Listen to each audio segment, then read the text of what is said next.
अस्मद परम गुरुभ्यो नमः।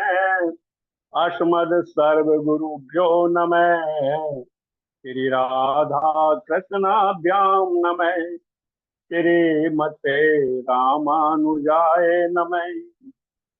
विघ्नेश्वराय वरदाय सुप्रियाय लंबोदराय सकलाय जगतहिताय नागाननाय स्तुतयज्ञ विभूषिताय गौरी सुताय गणनाथ नमो नमस्ते। नमः परमहंसा स्वादित चरण कमल चित मकरंदा भक्त जनमानस निवासाय श्री रामचंद्राय बंसी विभूषित धरा नवनीरदाभा पीतांबरा दरुण बिंब फला धुरस्ता पूर्णेन्दु सुंदर मुखादर बिंद नेता कृष्णात् परम किमपि त्वमहं न जाने।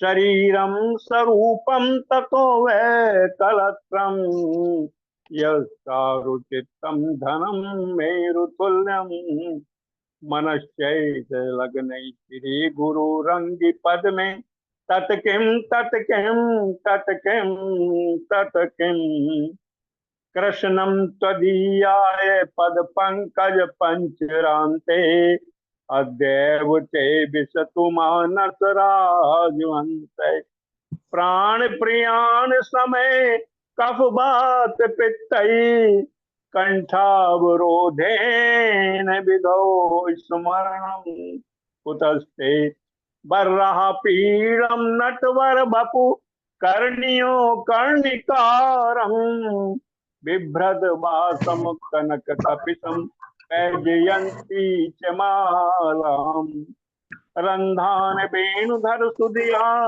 पूरियन गोप वृंदई वृंदारण्य स्वपद रमणम सिद्धम गीत कीर्ति करार बिंदेन पदार बिंदम मुखार बिंदम विनियेष्यन्तम बटिये पत्रस्य पुटेश्याने बालम मुकंदम मनसा स्मरामि।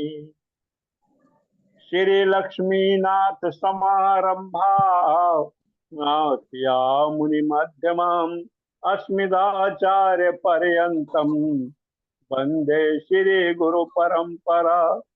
अंजना नंदनम वीरम जानकी शोकनाशनम कपीशमक्र हंतारम वंदे लंका भयंकरम। हयग्रीव हयग्रीव हयग्रीवेति यो वदेत् तस्य निरसरते वाणी जन्नु कन्या प्रभाते राधा साध्यं साधनं यश्च राधा मंत्रो राधा मंत्रदात्री च राधा सर्व राधा जीवनम यश्च राधा राधा राधा भाति किं तस्य शेषाम्। मुखं करोति वाचालां पंगुं लंघयते गिरिं यद कृपाल तमहं वन्दे परमानंद माधव। तत्तेव गंगा यमुना च वेणी गोदावरी सिंह सरस्वती च सर्वाणि तीर्थानि वसन्ति यतो ततो द्वार कथा प्रसंगे। भक्त भक्ति भगवंत गुरु चतुर नाम बपुए इनके पद बंदन किए नासत विघ्न अनेक। अनंत कोटि ब्रह्मांड नायक अचिंत्य कल्याण गुणगण निधान सर्वेश्वर सर्वाधिपति अकारण करुणा वर्णालय अकारण करुणा कारक सकल जन कल्य शापहारक परात पर ब्रह्म अनंत कोटि कंदर्प दर्प दलन पट्टियान निर्गुण निराकार सगुण साकार जगदैक बंधु करुणेक सिंधु सच्चिदानंद घन परमात्मा। श्री राधा गोविंद सरकार, उनका ये बांग में शब्द में विग्रह श्रीमद् भागवत महापुराण को कोटि से नमन वंदन अभिनंदन। परम आराध्य राधा रमन, बाधा हरण, नंद नंदन, यशोदानंदन, वासुदेव की परमानंदम, श्याम सुंदरम और उनके आह्लादनी शक्ति, प्राण प्रिया जगत बंदनी, ब्रज भानु नंदिनी, बरसाने वाली श्री किशोरी जी राधा रानी के चरण युगल कर चरणार बिंदों में दास का बारंबार प्रणाम। समुपस्थित भगवत भक्त, भागवत कथानुरागी, प्रेमी सज्जनों, भक्तिमयी मात्र शक्ति, भगनी बांधो और समस्त भूतादि गणों, सिया राम मैं सब जग जानी, करहूं प्रणाम जोर जुग पानी। सिया राम मैं सब जग जानी, करहूं प्रणाम जोर जुग पानी। बंधुओं, गत प्रसंग में प्राचीन बरही की कथा जो पशु बलि पर आधारित थी, उसके विषय में हम श्रवण कर रहे थे और ऐतिहासिक रूप में हमने पुरंजन जी की कथा सुनी और हमारा जो कथा विश्राम हुआ था, ये तो है नस भर संसारा, भजन तू कर ले इसका प्यारा। ये तो है नस भर संसारा, भजन तू कर ले इसका प्यारा। इस प्रकार देवऋषि नारद का उपदेश सुन महाराज प्राचीन बर्ही को संदेह की निवृत्ति हो गई और उन्होंने अपना राज्य अपने पुत्रों को देकर के कपिल मुनि आश्रम में चले गए और वहां भजन करके भगवत धाम को प्राप्त कर लिया, सारूप के पद को उन्होंने प्राप्त किया। आज हम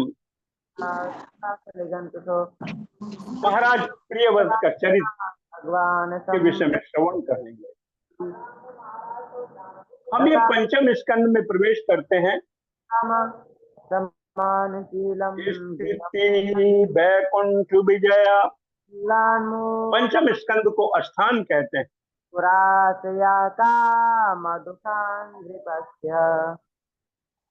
प्रतिक्षण नाश की ओर बढ़ते हुए इस संसार को एक स्थिति में रखते हैं। रखने से जो भगवान की श्रेष्ठता सिद्ध होती है उसे अष्टान कहते हैं। और राजा परीक्षित जी श्री सुखदेव जी से प्रश्न पूछते हैं, प्रिय बतो भागवत आत्मा राम कथे मुने, ग्रहे मत यन्न मूला कर्म बंध पराभवे। गुरुदेव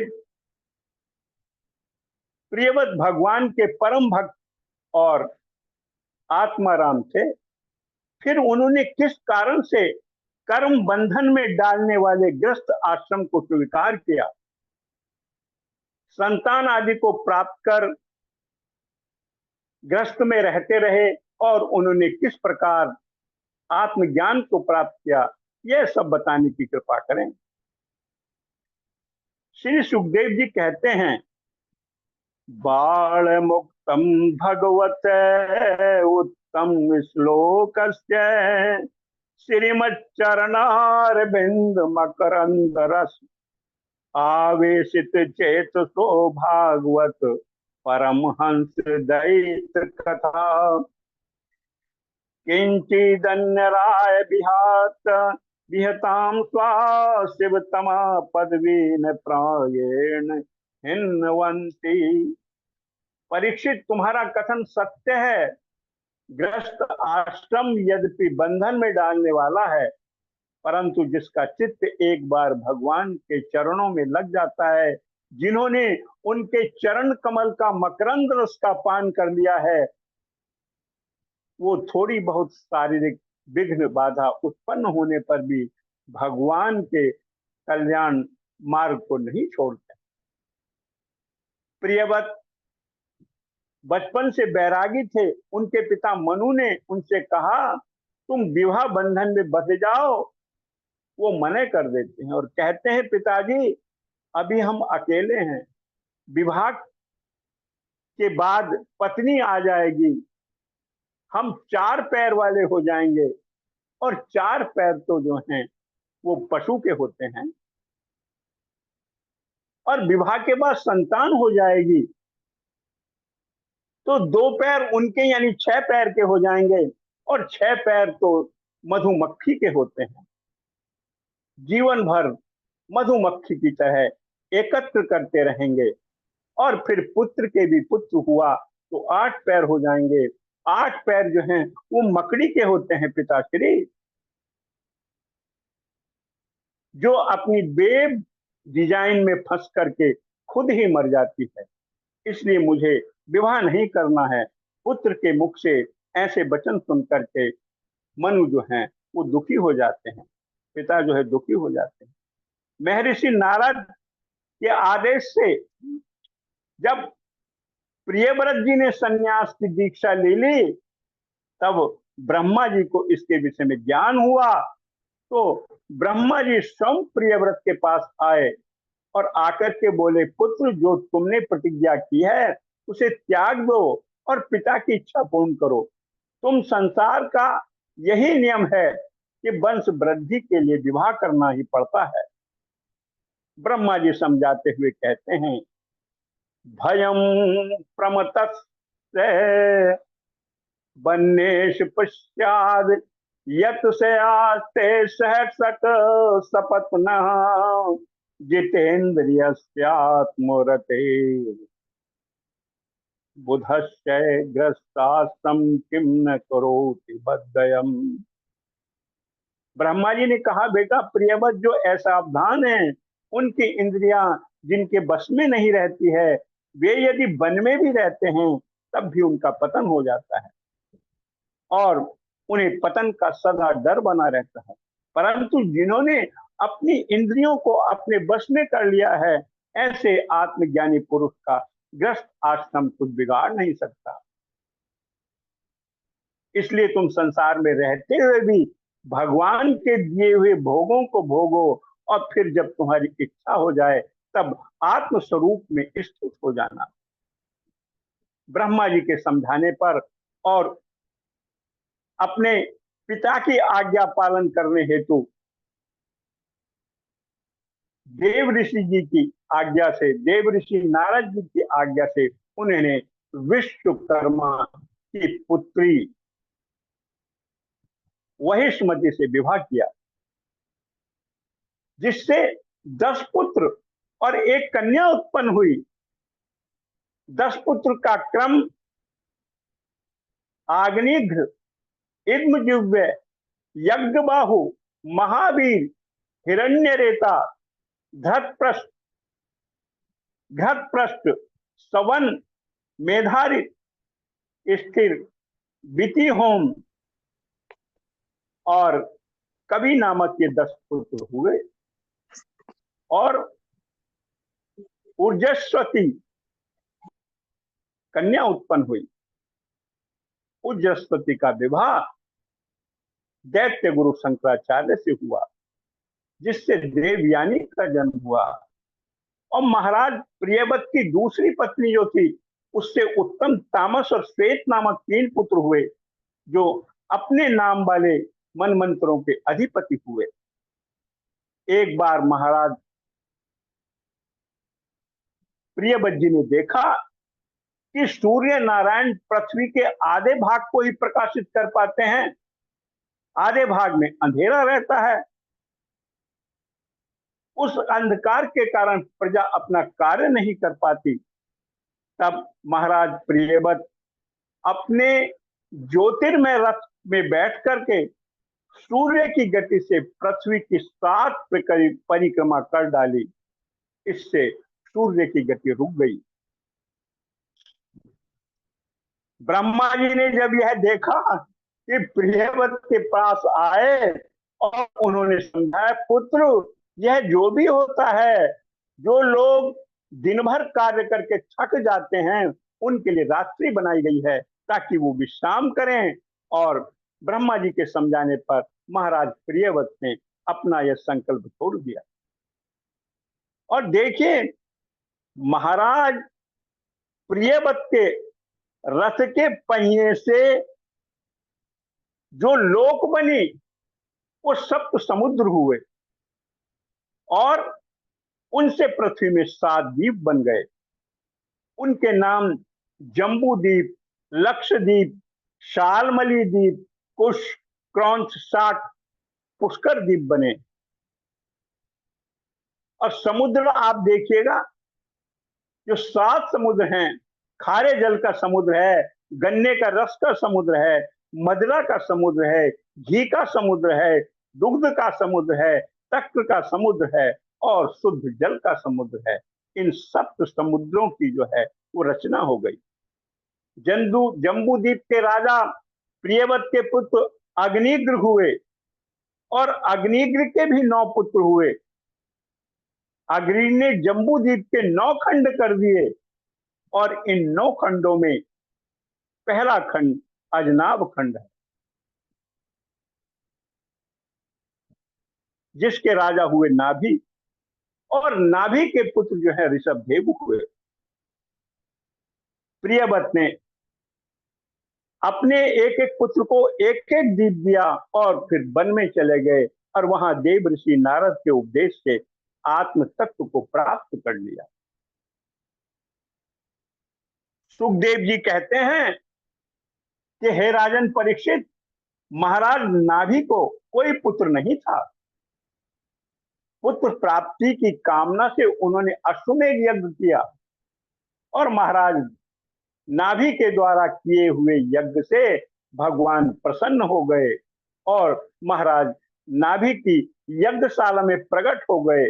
महाराज नाभि और उनकी पत्नी मेरुदेवी ने भगवान श्री हरि का स्वागत किया, उनको प्रणाम किया और श्री हरि ने राजा नाभि से कहा कि नृप, मैं तुम्हारे इस यज्ञ से बहुत प्रसन्न हूं, मुझे वरदान मांग लो।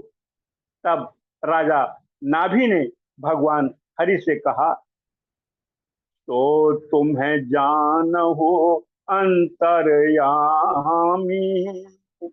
तो तुम जान हो अंतर्यामी, परवहु मोर मनोरथ स्वामी, तो तुम जान हो अंतर्यामी, परवहु मोर मनोरथ स्वामी।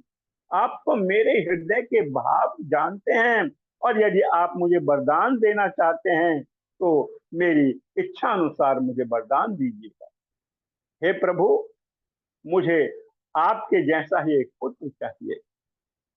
तब भगवान हरि बोले, हे राजन, कहते हैं क्योंकि मेरे माधव बड़े करुणा के सागर हैं, आप सरिस खोजहूं कह जाई, नप तब तने होई मैं आई। मेरे समान तो मैं ही हूं और कोई नहीं है, क्योंकि मैं अद्वितीय हूं, मेरे जैसा अन्य कोई नहीं है, इसलिए मैं ही तुम्हारे ग्रह में जो है पुत्र बनकर आऊंगा। ऐसा वर दे करके भगवान अंतर्ध्यान हो जाते हैं और नाभि को समय आने पर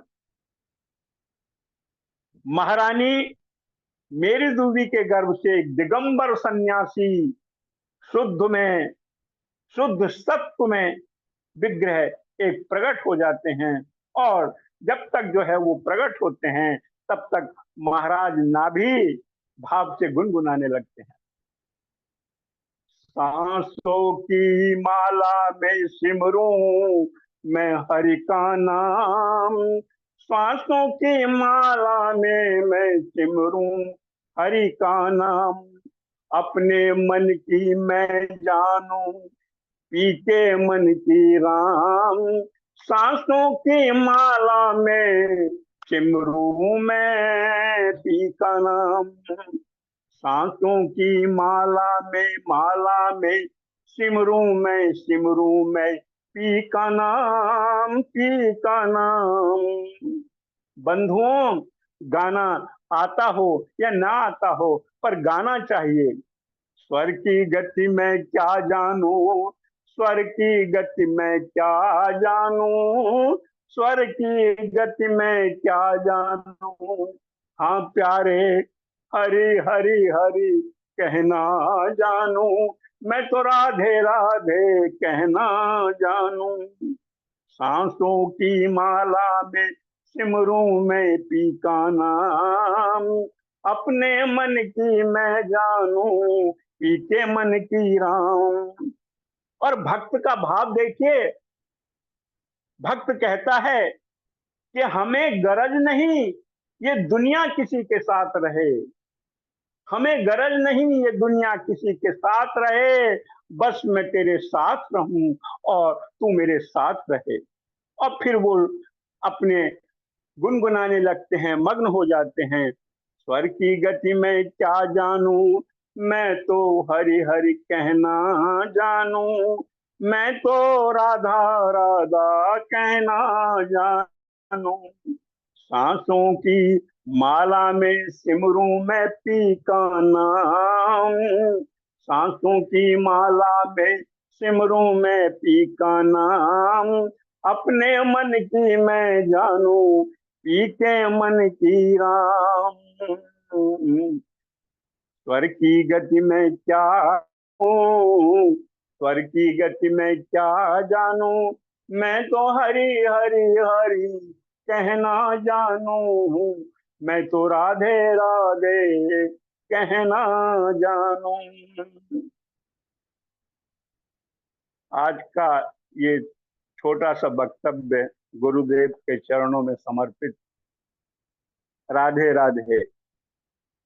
वृषभ देव का जो है जन्म होगा, हम यही जो है बोलिए वृषभ देव भगवान की जय, सदगुरुदेव की जय, महाभागवत महापुराण की जय। जय जय राधे राधे। बहुत सुंदर डॉक्टर साहब, बहुत सुंदर, बड़ा भावमय वक्तव्य रहा, बहुत अच्छा, बहुत बढ़िया। बहुत सुंदर वक्तव्य आपका, मन प्रसन्न हो गया। और स्वरूप भी, बहुत स्वरूप भी बड़ा अलौकिक है एकदम। एकदम तो संत संत हृदय नवनीत समान। डॉक्टर साहब, जी आज तो प्रभु। आपने बिल्कुल बहुत सुंदर सुनाया। और जो है आपका जो भजन के इसमें बीच में रहा, तो ये तो बहुत ही मनमोहक हो गया।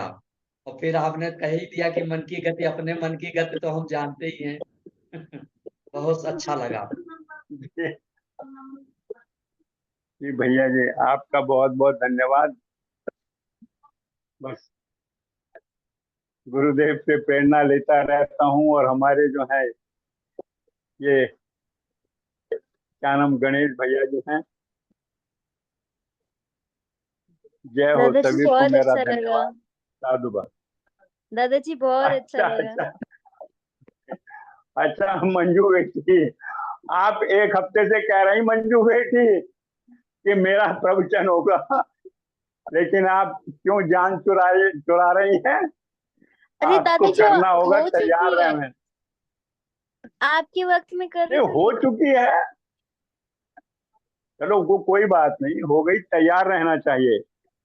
हाँ हम ठीक कर है लें, हम दादाजी। कर लें। हाँ तैयार हाँ रहूंगी। बहुत सुंदर दादाजी, बहुत सुंदर दादाजी, आनंद आ गया। जय हो भैया, गौतम भैया, जय हो गौतम ऋषि। जी जी जी, राधे राधे दादाजी। जी जी जी। अंकल जी दादाजी राधे राधे। आप बहुत अच्छा वक्तव्य किया आपने, और भजन तो बहुत ही अच्छा था। चलिए बेटी, बहुत सुंदर आपका शत शत नमन जो है। बेटियों का ये तो जो है हमारी नव दुर्गा का अवतार हैं सब, सभी को मेरा प्रणाम। रवि तिवारी जी भी लिख रहे हैं डॉक्टर साहब कि आपसे ही बड़ा प्रोत्साहन मिलता है हमको दादाजी। अच्छा, छत्तीसगढ़ वाले हैं हाँ जी। रवि। हाँ ठीक है जी। भैया। राधे राधे भैया, धन्यवाद आपका, साधुवाद भैया। राधे राधे गुरु जी, सबसे